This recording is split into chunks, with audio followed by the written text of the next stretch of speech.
America China trade వార్తో భారత్కు లాభమేనా?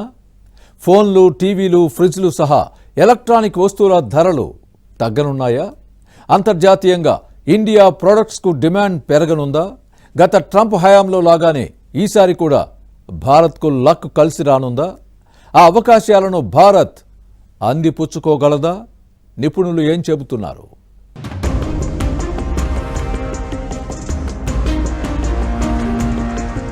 తమలపాకుతో నువ్వొకటిస్తే తలుపు చెక్కతో నేరెండిస్తా అంటూ అమెరికా చైనా ట్రేడ్ వార్కు కాలు దూవుకుంటున్నాయి.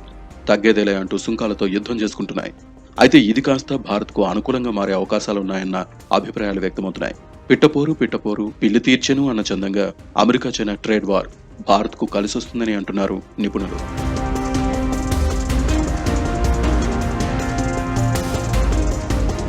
అమెరికా చైనాలు దిగుమతులపై పరస్పరం సుంకాల విధింపులతో టారిఫ్ వార్కు కాలు దువ్వుతున్నాయి. ఇలా ఇరు దేశాలు వెనక్కి తగ్గేదేలే అంటూ ఒకరిపై ఒకరు సుంకాలు వేసుకుంటూ కయ్యానికి కాలు దువ్వుకోవడంతో చైనా తయారీదారులు స్టాక్ తో తీవ్ర ఒత్తిడికి లోనవుతున్నారు. దీంతో భారత దిగుమతిదారులకు ధరలు తిరిగి తగ్గించుకునే అవకాశం ఏర్పడిందని ప్రముఖ వ్యాపార వాణిజ్యవేత్తలు చెబుతున్నారు.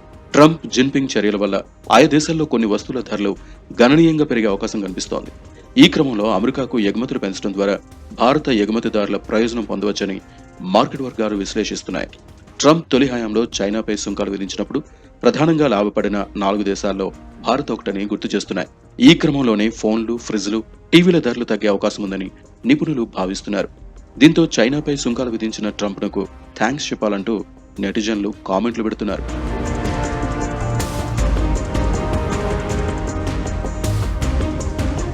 అమెరికాతో వాణిజ్య ఉద్రిక్తతలు పెరుగుతున్నందున అనేక చైనీస్ ఎలక్ట్రానిక్ కాంపోనెంట్ తయారీదారులు ఇప్పటికే భారతీయ కంపెనీలకు 5% వరకు తగ్గింపులను అందిస్తున్నారు. అంతేకాదు చైనా కంపెనీలు మే, జూన్లో భారత కంపెనీలు వేస్తున్న కొత్త ఆర్డర్పై కొన్ని డిస్కౌంట్లను ఆఫర్ చేస్తున్నాయి. వాటిని వినియోగదారులకు కూడా పాక్షికంగా బదిలీ చేయాలని భారత కంపెనీలు భావిస్తున్నాయి. ఈ ఆఫర్లు భారత వినియోగదారులకు టీవీలు, మొబైల్ ఫోన్లు, గృహోపకరణాలు, ఎలక్ట్రానిక్స్ వస్తువులు మరింత చౌకగా దొరికేలా చేయొచ్చని నిపుణులు భావిస్తున్నారు.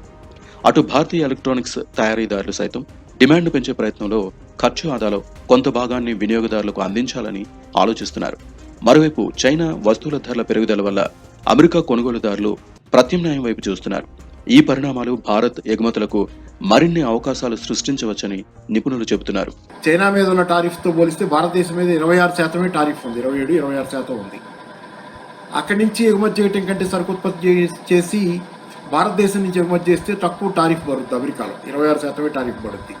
ఇప్పుడున్న టారిఫ్ లెవెల్స్లో చైనా నుంచి ఎగుమతి చేయడం అనేది, లాభాలు సంపాదించడం అనేది అసాధ్యం. కాబట్టి భారతదేశంలో పరిశ్రమలు స్థాపిస్తే మినహాయిస్తే అమెరికాకి ఎగుమతి లాభసాటిగా చేయడానికి అవకాశాలు స్థితి కొంత ఏర్పడింది. అమెరికా చైనా మధ్య నడుస్తున్న వాణిజ్య యుద్ధం, అలాగే యూరోపియన్ యూనియన్తో అమెరికాకి నడుస్తున్న వాణిజ్య యుద్ధం, వీటన్నిటి కాన్సిక్వెన్సెస్ ఫలితాలు ఏ దిశగా ప్రయాణం చేస్తాయి, ఎట్లా బయటకు వస్తాయి అనేది తెలియాలంటే 3 నెలల నుంచి 6 నెలల దాకా వేచి చూస్తే తప్పితే ఇప్పుడే చెప్పగలిగినటువంటి అంశంగా ఈ లేవు. కాబట్టి ప్రస్తుతానికైతే ఓకే, బానే ఉండొచ్చు. ట్రంప్ అధిక సుంకాలు విధించడం వల్ల అమెరికా మార్కెట్లోకి పంపే తమ ఉత్పత్తులకు చైనా సంస్థలు ధరలను పెంచాల్సి ఉంటుంది.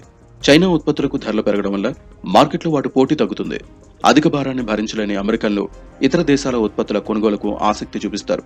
ఇది భారత ఎగుమతిదారులకు ప్రయోజనాలను చేకూరుస్తుందని federation of Indian export organisation అంటోంది. ప్రయోజనాలు భారీ స్థాయిలో ఉండాలంటే భారత ఉత్పత్తి సామర్థ్యం పెరగాలని, ఇతర దేశాల ఉత్పత్తులకు పోటీ పడే స్థాయిలో మన వస్తువులు ఉండాలని వెల్లడించింది. మరోవైపు భారతీయ ఆర్థిక నిపుణులు అమెరికా చైనా ట్రేడ్ వార్ సంక్షోభాన్ని తమదైన కోణంలో విశ్లేషిస్తున్నారు. ఆర్బీఐ మాజీ గవర్నర్ రఘురామ్ రాజన్ ఈ అంశంపై కీలక వ్యాఖ్యలు చేశారు. ట్రంప్ అనుసరిస్తున్న టారిఫ్ల విధానం దీర్ఘకాలంలో అమెరికా ఆర్థిక వ్యవస్థకే నష్టం కలిగిస్తుందని స్పష్టం చేశారు. అంతేకాకుండా అమెరికా చైనా మధ్య నెలకొన్న ఈ వాణిజ్య యుద్ధాన్ని భారత్ ఒక గొప్ప అవకాశంగా మలుచుకోవచ్చని సూచించారు. చైనా మాయలో పడి ఆ దేశం చెప్పినట్టు భారత్ చేతులు కలపొద్దని, అమెరికాతోనే సయోధ్య కుదుర్చుకుంటే మంచిదని సూచించారు. చైనా జిత్తులు మారి వ్యూహాల్లో భారత్ బలి కావద్దని తెలిపారు.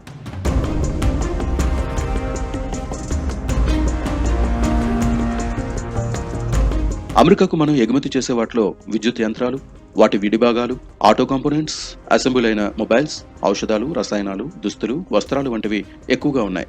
చైనాపై అమెరికా భారీ సుంకాల నిర్ణయం వల్ల ఇప్పుడు ఆ రంగాలకు ఎక్కువగా లబ్ధి చేకూరనుందని అంచనాలున్నాయి. 2024-25 ఆర్థిక సంవత్సరంలో ఏప్రిల్-నవంబర్ మధ్య భారత్కు అమెరికా 2వ అతిపెద్ద వాణిజ్య భాగస్వామిగా ఉంది. అప్పుడు ఇరు దేశాల మధ్య $82.52 బిలియన్ ద్వైపాక్షిక వాణిజ్యం జరిగింది. అందులో $52.89 బిలియన్ ఎగుమతులు, $29.63 బిలియన్ దిగుమతులు ఉన్నాయి. 2021-24 మధ్య అమెరికా భారత్కు అతిపెద్ద ట్రేడ్ పార్ట్నర్ గా ఉంది. మొత్తానికి ఏదేమైనా అమెరికా చైనా వాణిజ్య వివాదంతో భారతీయ సంస్థలు ప్రయోజనం పొందవచ్చని నిపుణులు భావిస్తున్నారు. ఈ సమయంలో భారత్ తీసుకునే వ్యూహాత్మక నిర్ణయాలు దేశ ఆర్థిక భవిష్యత్తును నిర్దేశిస్తాయనడంలో సందేహం లేదు.